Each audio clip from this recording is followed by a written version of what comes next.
자, 공개키 얘기를 하면은 이제 공개키 인증이 중요한 거고, 공개키 인증을 할 때 우리가 쓰는 가장 기본적인 방법이 인증서입니다. 인증서. 그래서 여러분들이 인증서 다 쓰시나요? 웬만하면 다 쓰고, 옛날에는 이제 공인인증서 많이 썼을 거고, 지금은 공인인증서 별로 안 쓰겠죠. 그리고 개인적으로 인증서도 쓰지만, 이제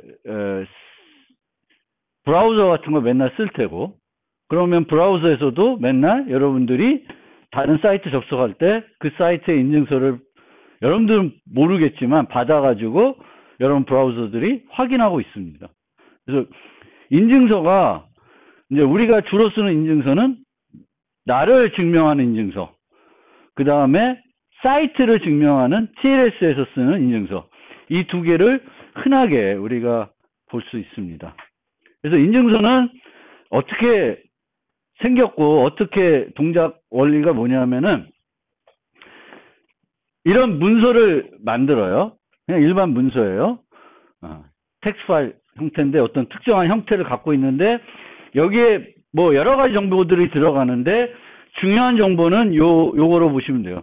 요 확장에 여러 가지 추가 정보가 들어가는데 그거 빼고는 이런 정보들이 들어가요. 일련 번호, 버전, 이제 이 서명 값을 어떤 알고리즘으로 만든 건지, 그 서명 알고리즘 알아야 얘를 확인할 수 있겠죠.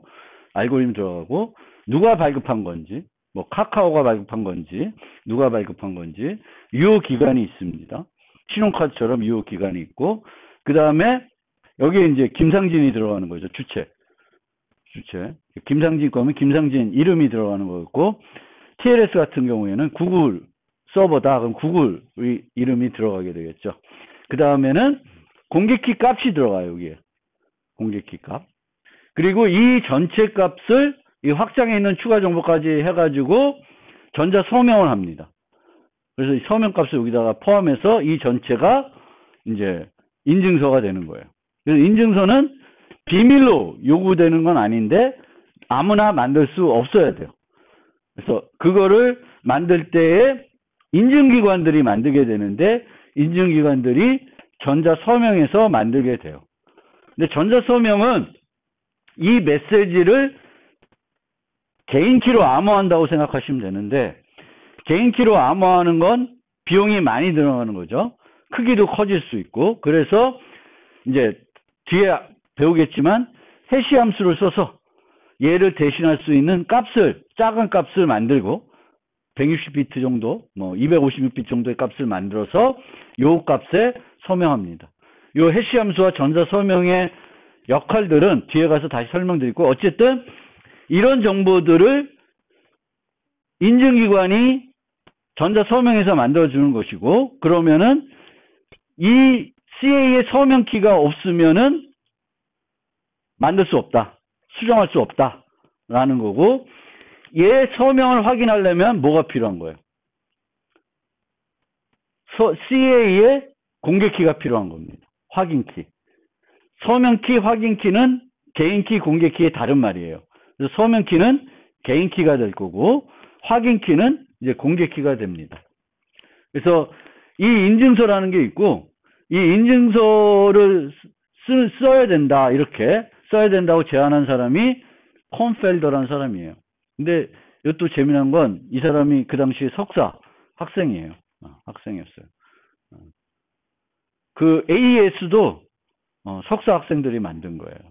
유명한 사람이 만든 게 아니라 석사 학생들이. 대단한 거죠. 그렇습니다. 그래서 이 공개키가 하나의 파일을 이루게 됩니다. 이 전체가 하나의 파일을 이루게 되겠고 이 공개키만 있으면 되는 건 아니고 우리는 공개키에 대응되는 개인키를 또 유지해야 되겠죠. 그럼 개인키는 어떻게 유지하냐? 개인키는 그냥 이 파일 시스템에 유지하면은 문제가 되겠죠. 누가 내 컴퓨터에 들어와서 빼갈 수 있습니다. 그래서 어떻게 하냐면은 개인키는 패스워드 기반 대칭 암호 알고리즘을 이용해서 암호화해서 저장해 놓습니다.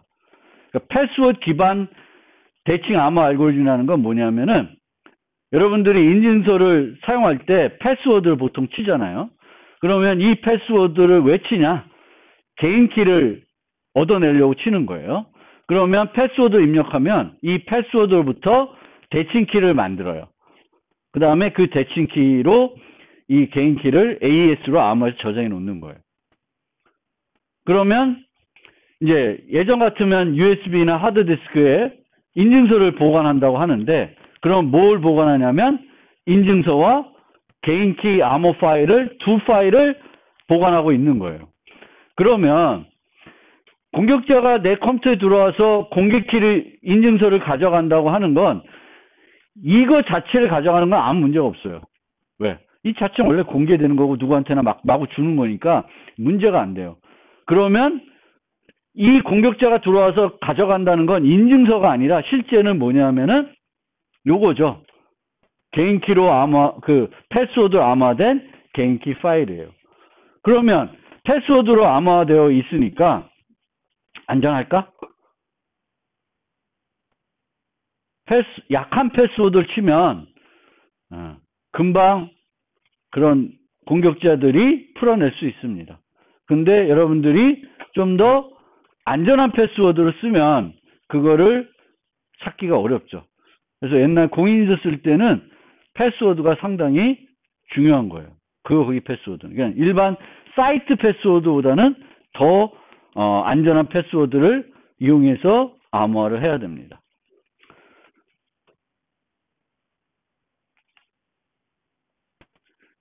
인증서를 내가 받았어요. 그러면 이 인증서가 유효한 인증서인지를 확인해야 되겠죠. 그때 네 가지를 확인해야 돼요. 첫 번째는 인증서의 서명을 확인해야 돼요. 서명. 그러니까 이 서명 값이 유효한 것인지를 확인해야 돼요. 서명을 확인해야 돼요. 그 다음에 유효 기간을 확인해야 돼요. 유효 기간이 벗어났는지 안 벗어났는지. 그 다음에 사용 용도를 확인합니다.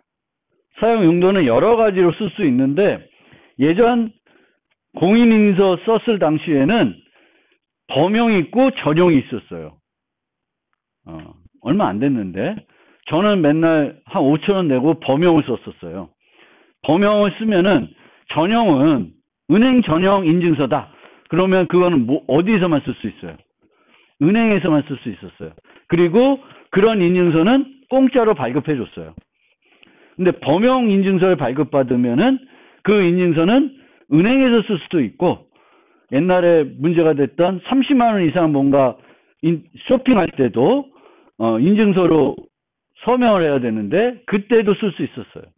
그리고 뭐 민원24 가서 내가 등본 발급받을 때도 김상진 증명하기 위해서 쓸 수가 있었습니다.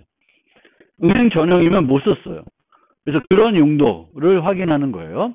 그 다음에 인증서가 폐지가 됐는지 안 됐는지를 확인해야 됩니다. 폐지 여부. 폐지라는 건 뭐냐 하면은, 신용카드, 뒤에 가서 신용카드 예제를 들겠지만, 신용카드에도 뭐가 있냐면 유효기간이 있어요. 유효기간이 있으면, 유효기간 이내에 있어야 그 카드를 쓸 수가 있죠. 근데 유효기간은 아직 유효하지만 분실을 했어. 그럼 분실하면, 카드 분실하면 어떻게 해요, 여러분들? 신고하죠. 그럼 신고된 카드에, 목록에 그 카드가 정보가 뜹니다. 그러면 얘는 유효기간은 유효하지만 카드는 어떻게 된 거야? 폐지된 카드가 되는 거예요. 마찬가지로 인증서도 보통 유효기간을 1년으로 잡아요. 근데 요즘은 선전하는 거 보면은 유효기간을 없앴습니다. 막 이렇게 선전해요. 그건 정보보호 하나도 모르고 하는 얘기예요. 유효기간이 있어야 좋은 거예요, 인증서는. 키는 수시로 바꿔야 좋은 거예요. 유효기간이 없다고 장점이나 선전하는 거는 정말 정보보호를 잘 모르고, 국민은행이 그러더라고. 이 문제 있어요. 근데 인증서는 요즘은 유효기간을 2년 막 이렇게 늘려요. 왜냐면 사용자들은 불편한 거야. 불편한 거 딱 싫어. 정보보호가 중요한 게 아니라 쓰기 불편하면 안 써. 근데 정보보호 입장에서는 유효기간을 1년을 잡은 건 1년마다 바꾸라는 거예요, 키를. 그래야 더 안전하니까, 키는. 그래서 유효기간이 1년이면 1년 동안 써야 되는데, 중간에 내가 하드디스크에 내 개인키 파일을 넣어놨어요. 근데 모르고 내 하드디스크를 포맷해버렸네. 그러면 개인키 파일을 다시 얻을 수가 없잖아요. 공개키를 내가 있더라도 그 공개키부터 개인키를 못 만들어냅니다.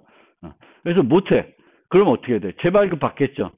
그러면은 기존에 내가 발급받았던 거를 폐지를 신고하게 됩니다. 그럼 걔가 폐지가 되는 거고, 걔는 폐지가 된 거니까 쓰면 안 되는 거죠. 그래서 마찬가지로 똑같은 개념을 갖고 있습니다. 그래서 요 네 가지를 확인해야 되는데, 내가 어떤 인증서를 받아서 이미 이 네 가지 절차를 진행했어요. 그러면 다음에 똑같은 용도로 또 써야 돼. 그러면 이 네 가지 다시 다 확인해야 돼요? 안 해도 돼요. 서명을 한번 확인한 거면 계속 유효한 서명이 되는 거예요. 그러니까 확인할 필요가 없어요. 사용 용도도 똑같은 용도로 쓸 거면 확인한 거죠. 문제가 없는 거예요. 뭐만 계속 확인하면 돼요? 유효기간과 폐지 여부는 계속 확인해야 돼요. 날짜가 계속 바뀔 테고, 폐지는 어느 순간에 폐지될지 알지 모르니까 확인해야 돼요. 그래서 이 네 가지를 매번 하는 건 아니다. 그 다음에 요 서명을 확인해야 되는데, 이 서명을 확인하려면 그 확인키가, 공개키가 필요한 거죠. 그러면 인증기관에 공개키를 줄 거예요.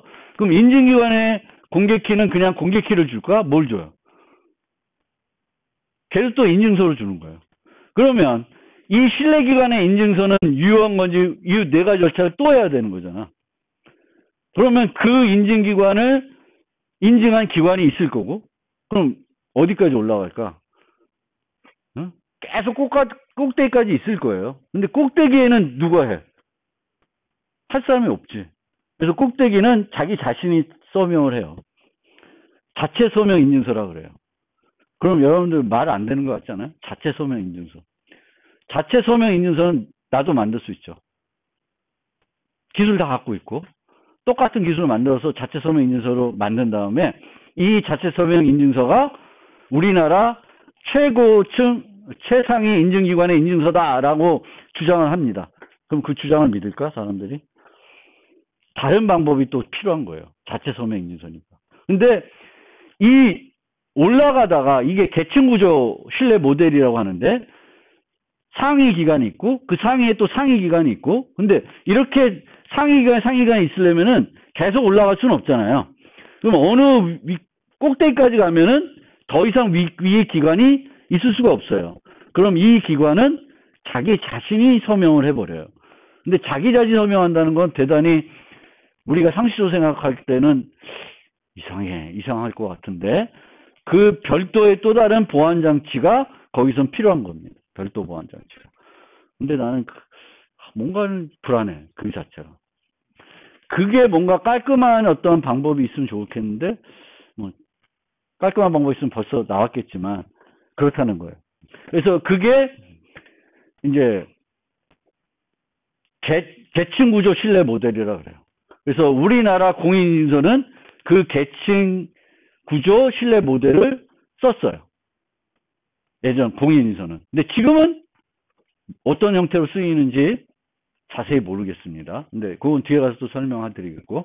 그래서 이렇게 최상위 인증기관까지 있는 경우이고, 그러면 A 나라의 공인인증기관들이 이렇게 해가지고 최상위 기관이 있고, B 나라가 또 있어요. 그러면 B 나라의 인증서를 내가 확인해야 돼. 그러면 이 나라의 인증기관들을 내가 신뢰하기가 어렵잖아요. 그렇죠?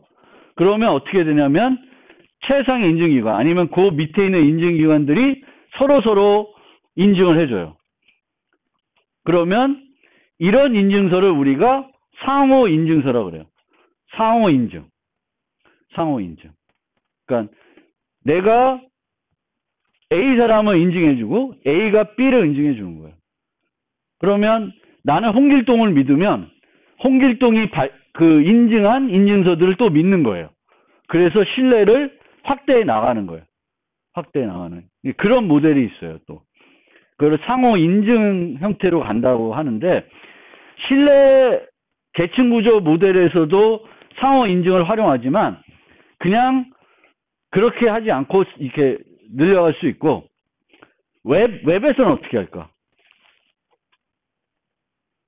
여러분, 브라우저는 어떻게 해요? 구글 인증서가 온다. 그럼 구글 인증서를 어떻게 확인해? 궁금해하지도 않아? 컴퓨터 공학동은 그런 게 궁금해야 돼요. 구글 인증서가 날라와요. 그럼 어떻게 확인해? 몰라? 브라우저에는 그 브라우저 만든 회사, 구글이 만들었으면, 갑자기 생각나는, 크롬이면 이제 구글 만든 브라우저잖아요. 그럼 이 크롬 브라우저는 안에 뭘 갖고 있냐면은 자기가 신뢰하는 인증기관의 인증서들을 내장하고 있어요. 그러면 구글 인증서가 온다. 그러면 이 인증기관 중에 하나가 했겠지. 근데 좀 학교 온 지 오래된 사람들. 옛날에 학교 서버, 학교 홈페이지에 접속했더니 인증서 갖고 뭐 그런 적 있죠. 그럼 왜 그럴까? 신뢰할 수 없는 인증서라고 하죠. 왜 신뢰할 수 없는 인증서냐면 브라우저 안에 내장되어 있는 인증기관이 발급한 인증서가 아니야. 멍청한 거지, 학교가. 왜? 그런 기관에 발급받아서 TLS 써야지. 듣보잡한테 TLS 발급받아서 쓰면 되겠어요? 그러면 안 되는 거야. 물론 이 크롬 뭐 이런 애들을 이제 포함하는 인증기관들은 미국 뭐 베리사인 뭐 이런 몇 군데 있어요. 근데 되게 많은 인증기관이 거기 들어가 있어요. 근데 우리 학교는 그런 인증기관들 중에도 아니 어디 엉뚱한 데서 발급받아가지고 쓰고 있는 거지. 돈 안 내려고 그랬나? 몰라요. 그런 메시지 뜨면은 야 이거 아니다. 그러면 안 돼.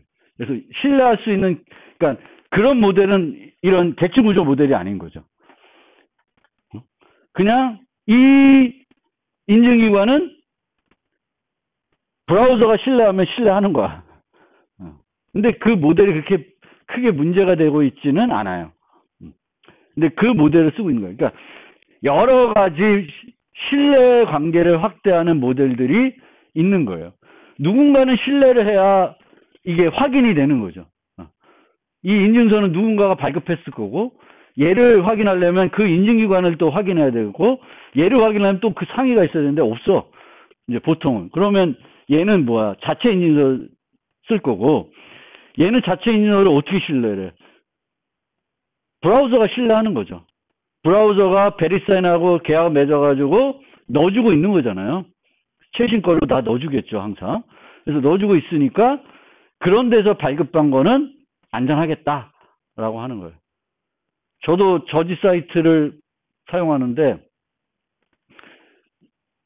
우리 학교에서 서버 돌리려면은 노동부에서 막 보안 감사를 해요. 그래서 서버가 막 뭐 문제 있다고 하는데 이제 기본적으로는 이제 TLS를 안 쓰면 뭐라고 해. 그럼 TLS를 써야 되면은 TLS를 사용하는 비용을 좀 주던가. 그건 안 주고. 그래서 쓰는데 어떻게 하다 보니까 쓰는데 그것도 돈이 만만치 않아요. 그 저지 사이트 TLS 운영하는데 한 달에 $10? 좀 더 싼데 알면 좀 알려줘.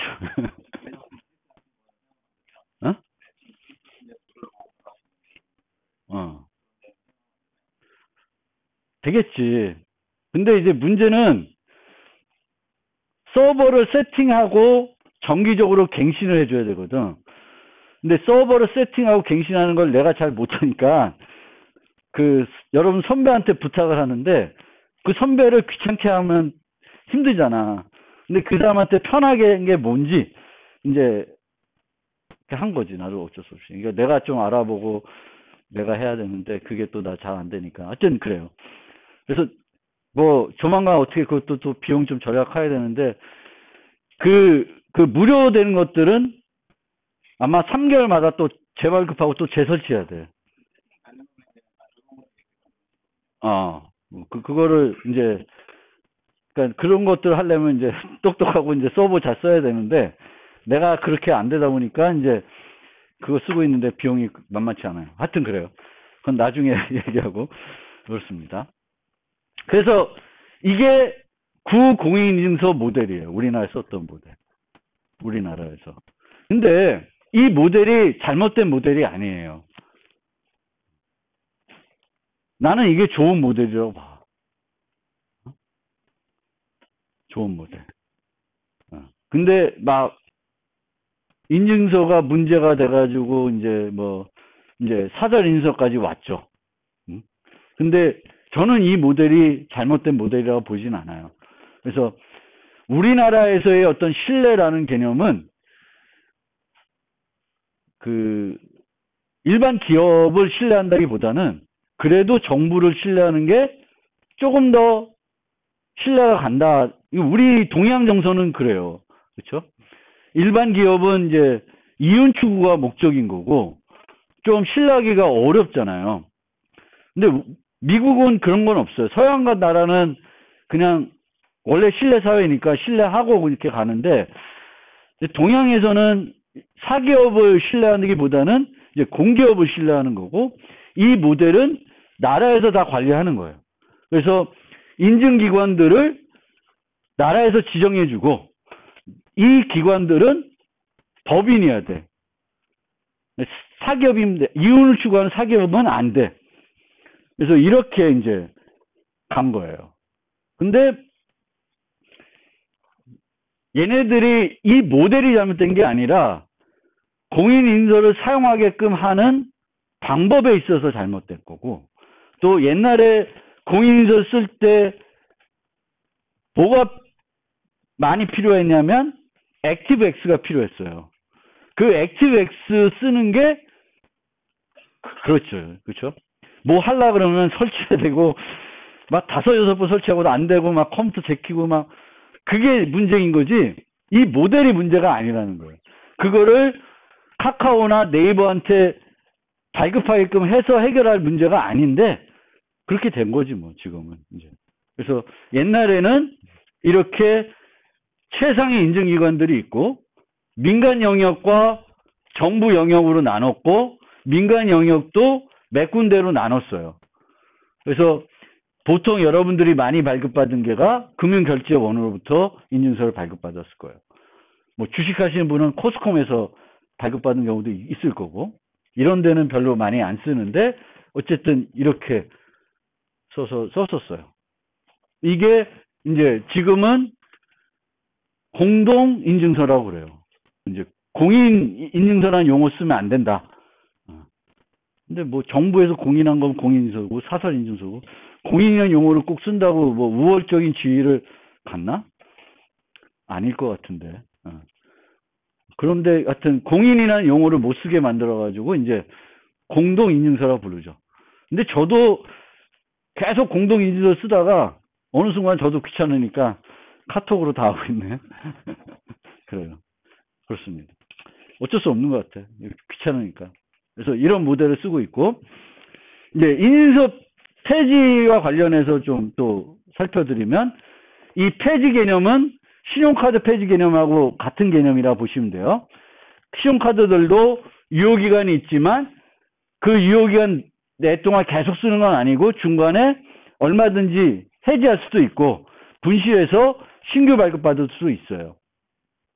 그러면, 신용카드에서는 보통 어떻게 되냐면 내가 카드를 갖고 어떤 뭐 편의점에 간다. 긁으면 이 카드가 유효한 카드인지를 확인하죠. 온라인으로 가서 확인을 해요.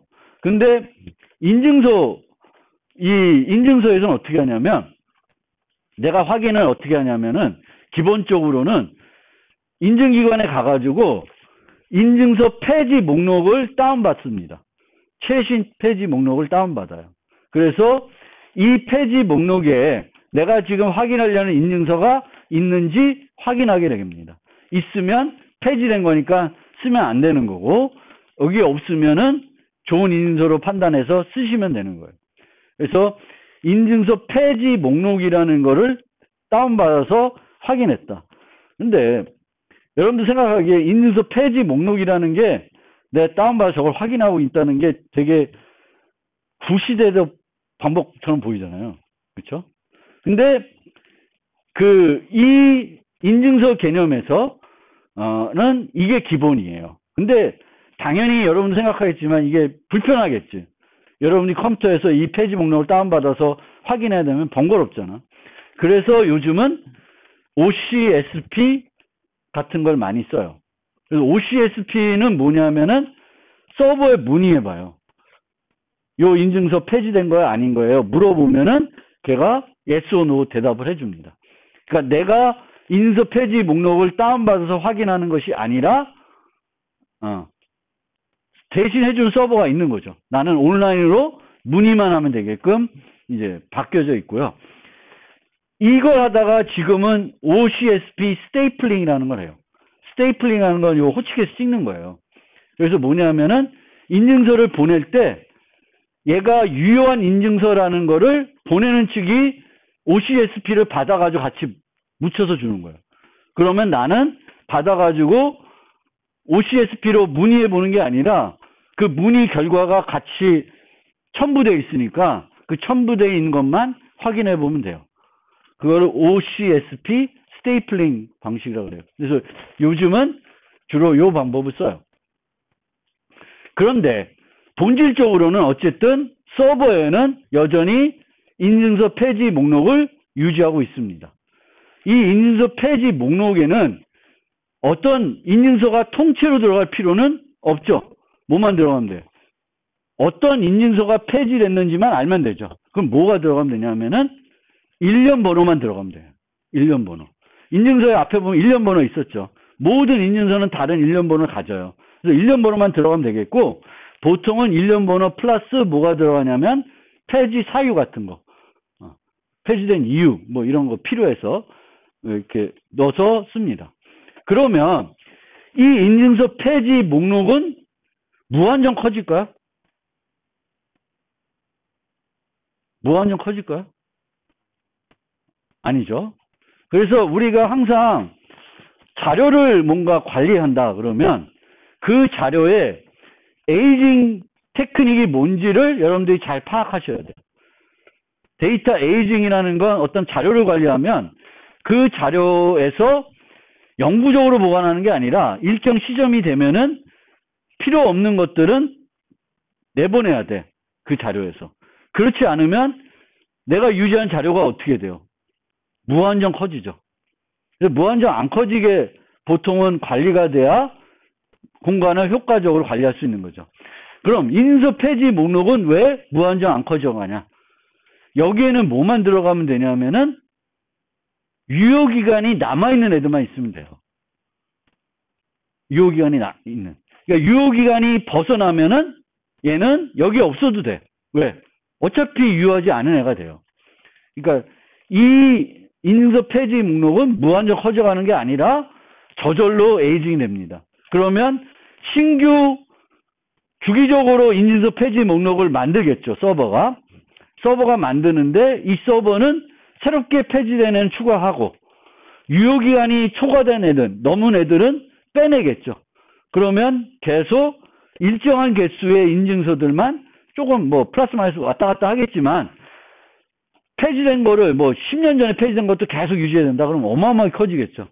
근데 그렇게 커지지 않는 거예요. 그렇게 커지면 다운받아서 확인할 수도 없어요. 비트코인 같은 경우는 에이징 테크닉이 없어요. 그래서 비트코인 사용한 블록체인은 계속 쌓이고 있고 그 쌓여있는 거를 다운받아서 내가 그 완전 노드를 운영하려면 10일 걸린다 그래요. 그 데이터를 다운받아요. 그리고 그 데이터는 계속 늘어나요. 그러니까 비트코인 블록체인의 문제점 중에 하나는 저게 없어요. 데이터 에이징 테크닉. 걔네는 지울 수 없어요. 옛날 데이터도. 못 지워. 그러니까 평생 계속 늘어나는 거예요. 그것이 이제 비트코인에서도 한 가지 문제가 되고 있고요. 이 폐지 목록 관련해서 마지막으로 하나 더 얘기하면 이제 bad list, good list 개념. 이것도 여러분들이 이제 뭔가 서비스 만들 때 이 서비스를 만들기 위해서 bad list를 유지할 수도 있고 good list를 유지할 수도 있습니다. 근데 인증서 폐지 목록은 bad list죠. 나쁜 애들, 그러니까 잘못된 애들만 유지하는 거고, 그러면 주로 굿 리스트보다 배드 리스트를 많이 써요. 그럼 왜 많이 쓸까? 그쵸. 기본적인 거예요. 배드 리스트가 훨씬 더 상대적으로 적어요. 웬만한 서비스에서는. 근데 오히려 안전성은 굿 리스트가 더 좋을 수 있다고 그러긴 해요. 근데 주로 우리는 굿 리스트로 어떤 서비스 처리하기보다는 배드 리스트 유지해가지고 배드 리스트에 들어있으면 거부하는 방식으로. 굿 리스트에 들어있어야지만 허용하는 게 아니라 배드 리스트에 있으면 거부하는. 뭐 배드 리스트인데 착한 애가 들어가 있을 수 있고 굿 리스트인데 배드가 들어가 있을 수 있지만 실질적으로 보면은 이제 보통 이제 배드 리스트를 유지하는 이유는 상대적으로 늘 더 작기 때문에 그렇습니다. 인증서는 어마어마하게 많은데 그 중에 배드는 얼마 안 될 거다. 이제 이런 개념이 됩니다. 그래서 이 인증서는 공개키 인증이 중요한 거고 공개키 인증을 하기 위해서는 인증서를 써야 되는데 기본적으로 이 인증서를 쓰기 위해서는 여러 요소들이 필요한 거예요. 인증기관, 등록, 여러 가지 필요해요. 그래서 그 전체를 합쳐서 뭐라고 얘기하냐면 PKI라 그래요. 공개키 기반 구조. 그래서 공개키 기술을 쓰려고 그러면은 공개키 기반 구조가 잘 갖춰져 있어야 돼요. 제 생각에 전 세계에서 제일 잘 갖춰져 있는 데는 우리나라라고 봅니다. 근데 그게 조금 이렇게 바뀌고 있긴 하지만 아마 한 2, 3년 전만 보더라도 전 세계에서 공인인증서를 갖고 있는 그 국민의 수, 비율 따지면 우리나라가 제일 많을 거예요. 그러니까 우리는 그나마큼 이제 은행 다 쓰니까 공인인증서들을 발급받아서 썼거든요. 그럼 그거를 아주 좋은 용도로 활용하도록 이렇게 뭔가 서비스를 만들어 나가고 그랬으면 좋았는데 이제 그게 지금은 그렇게 되죠. 그래서 보통은 이 공인인증서들은 사용자 신원 정보를 넣는 거예요. 김상진 키 이렇게. 근데 그 TLS 인증서에서도 여러분들이 봐서 알겠지만 이 주체 정보는 아무거나 넣어도 되죠. 내가 필요한 거에 따라서 넣어도 돼요. 꼭 사람 이름을 넣어야 되는 건 아니지.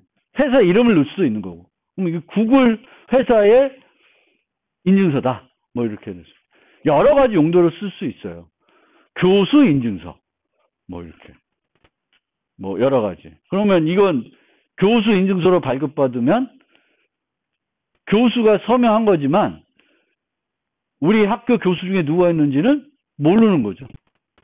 그러니까 여러 가지 형태대로 인증서들을 발급받아가지고 내가 필요한 서비스에 활용할 수 있습니다. 그래서 기본적으로 제일 중요한 그 PK에서 제일 중요한 데는 인증기관이에요. 인증기관에서 인증서를 발급하는 역할을 합니다. 그런데 인증기관 말고도 보통은 이제 아무한테나 발급하면 안 되니까 그 사람의 신원이나 그 들어가는 정보를 확인해주는 등록기관을 보통 사용하게 됩니다. 그래서 우리 은행 같은 데서는 그 은행 서비스에서는 은행이 등록기관의 역할을 해요. 그래서 여러분들이 은행에 한 번이라도 가서 다 신원증명을 했을 거예요. 신분증 주고 다 확인해가지고 통장이 개설되어 있는 거예요. 증권에서 증권 거래 하려고 해도 증권회사 가서 한 번은 내 주민등록증 주고 여러 가지 서류 줘서 신원증명을 한 거예요. 그래서 그런 등록기관들, 신원을 확인하는 등록기관들이 필요한 거예요.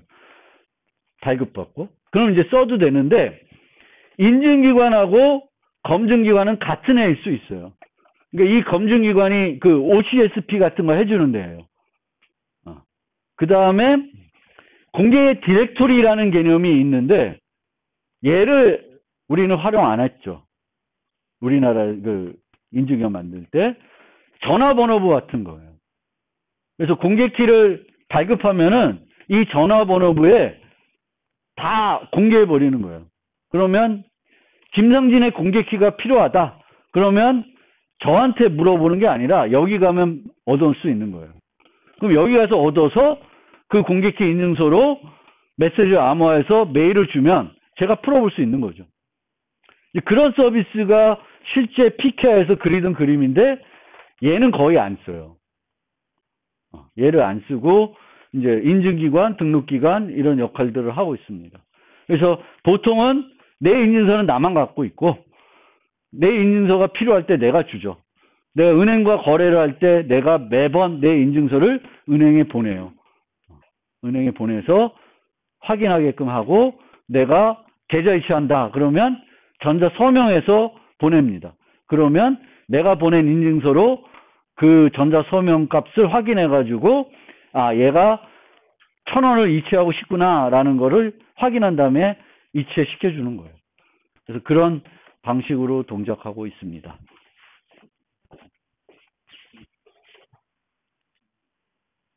시간이 많이 됐네요.